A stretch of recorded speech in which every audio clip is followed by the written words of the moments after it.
employee voice between pretense and reality is our topic today.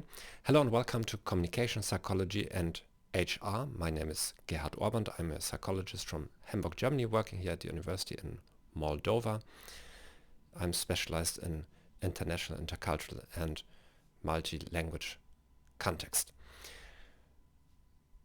Most companies here in the former Soviet Union and probably in many other countries slowly start adopting so-called Western HR values.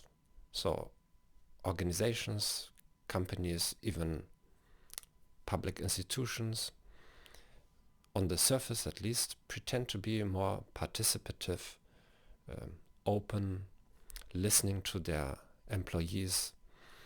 And this creates often a very strange situation where the official narrative sounds very beautiful, but the actual reality differs. So, for example, in job announcement, you get phrases like help shape our university culture too. It's also an issue at our university or at the universities I have been, and also in the West too. And help shape our company culture, make a contribution, innovate, become an essential part of our family, and so on and so forth. So the idea is, and this is a more general theme, that if we compare the wording of job announcements, job ads, and the actual experience of a new employee, then it often differs quite a lot. A glaring example is so-called onboarding. So most companies promise career growth and learning new skills, but often a new employee is left to his or her own devices, and there's a big discrepancy between the perspectives from the CEO or the HR department and the actual new employee. For example, from the perspective of the CEO, the HR department has everything under control. The HR department has an employee handbook, for example, or has staff trainings, a yearly schedule of meetings. But actually, and I know many cases personally from students and acquaintances, the very same company that pretends to have that leaves the new employee basically alone. And the so-called handbook is so out of date and irrelevant that nobody even bothers to open it. It's impractical. And on the surface, there are team leaders, but they are too busy or they don't know how to handle new employees. That the reality is quite disappointing. And what actually happens in such a case, a new employee comes, finds a big discrepancy between what was promised and what actually happens. And even if there is potential in that employee, maybe he or she will drop out because the necessary skill introduction, development at the beginning at least, has not happened. And we lose an employee. So that's a quite frequent theme. Also, I know from colleagues that work in international corporations. So many of them, they promise career growth or so on, but they don't have a clear system of inner company career guidance. So I imagine I became employed at that company, listening to the promise of career opportunities within the company. So now that I already worked there for 3 years, I want to see what options I have, but the company doesn't have any office or any information point for me where I can get counseling. What would be wisely to do within the organization to next. So there are many examples where we have on the surface the pretense and the actual reality. So I visited an international company here, a branch office here in Moldova 2 years ago. and had a very nice discussion. And at the end, I made a big mistake. So we were going down the stairs, and so we're talking about a future research project or like a survey about the national survey about employee satisfaction. So it was very positive talk. And then on the way down the stairs, I observed all the beautiful slogans on the walls about international values and how people, what's the culture here. And well, just curious, I asked, well, how many of the employees actually know those slogans? Because not everybody goes to the head office. And then I asked, and how, if you do a survey, like an anonymous survey, how many of the employees would actually describe their work reality, their perceived organization culture, similar to the described or prescribed culture? And it was just no malice actually on my part, but just a researcher question. And from that day on, I'm quite sure I'm on a blacklist for that company. And well, I sincerely believe that that manager believed that everything is fine. And but this is the problem. And this the same when people say we have a very open team, so everybody is integrated, we are the big family and so on, but nobody really bothers to ask. And then often people respond truthfully in a first survey. I observe a company doing that.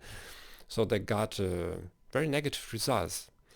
So a lot of people said we are not being listened to in this organization.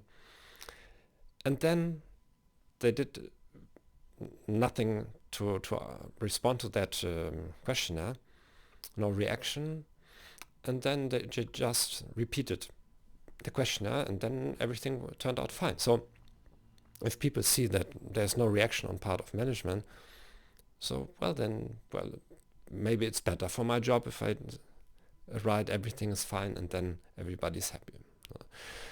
And the problem is we need, as an organization, input from all different kinds of parts of the organization. And that's also a typical thought mistake we make. And in many organizations, especially also at universities, I don't exclude my university, that people are in different silos and they think, or the CEO thinks, well, we want to rebrand the company, so I consult with employees, but I consult only with those that are marketing experts. But very often in innovation, you will find, in success stories, you find that the big idea came not from the so-called specialist, but it could come from a janitor, from the human resource department, from a financial officer, somebody who has absolutely no formal qualification for marketing, but this person sees it from a different perspective and asks, why should we do this? And but typically this is not automatically encouraged. And people, if it's not encouraged, they will not do it, because even if you put slogans on the wall that we appreciate your ideas and so on, well, to be a bit cynical, also in totalitarian dictatorships, we had all kinds of slogans, right-wing and left-wing dictatorships, and there were constitutions that every citizen has the right to vote and to express his ideas freely. So freedom of expression, as I know, please correct me, was an enshrined part of the constitution of the Soviet Union. And the same here, we are in a similar situation where top management and HR expound how open everything is, but actually employees don't share their voice in an upward direction because it's risky. And there are different types of employee voice. It's challenging sometimes. So for example, you say this is not a good direction we're moving in, I would do it otherwise. And then there's more supportive upward voice that doesn't feel so threatening to the supervisor. But in any case, suggestions for change, they are implicitly threatening, because you are going against something that your manager is currently responsible for doing. It may not be his idea, but he is identifiable in the organization for something. And if you tell somebody, and that's a basic in communication psychology, if you just give somebody a suggestion to do something different, if you want it or not, implicitly the other person feels attacked, because what do you mean? Am I not doing it right now? So why change? So if I need to change, it means I'm not doing it correctly. And to neutralize this criticism puts a lot of effort on the person who gives the feedback. And typically employees are not necessarily trained to be so diplomatic. So the default position of any employee, of any organization, any culture, is to observe what happens if people share ideas and so on. And what they often observe is no reaction. They are ignored. They are not transmitted further to the bigger boss. Or even people are reprimanded. And scientific research shows that, especially when people have challenging voice, then in return, often supervisors start evaluating the performance, the actual work performance worse. So that's a real threat. And then the employee is in some kind of negative cycle with the supervisor. He's the black sheep and so on. And that's very natural to expect this from the employee side. So if you, as a supervisor, as an organization, want to change this, you need to make extraordinary efforts to impose a culture where challenges are valued. And it's also a problem because those challenging comments and any idea that challenges the status quo is a potential threat. It conflicts also with implicit culture values we have. For example, for many companies, it's solidarity or being of the same opinion, or having a calm atmosphere and so on. That is we stand together. That is also a value. And people who come up with ideas what to improve, they are considered as troublemakers. That's it. And so it's very, very difficult to change that if you understand that you need to change it. Now, from my personal experience, I know from teaching students and so on, that their default value is, in the culture I'm teaching, is if you ask a question, you expose your ignorance, the teacher may reprimand you for not being attentive. Don't ask any stupid questions, or you were not listening.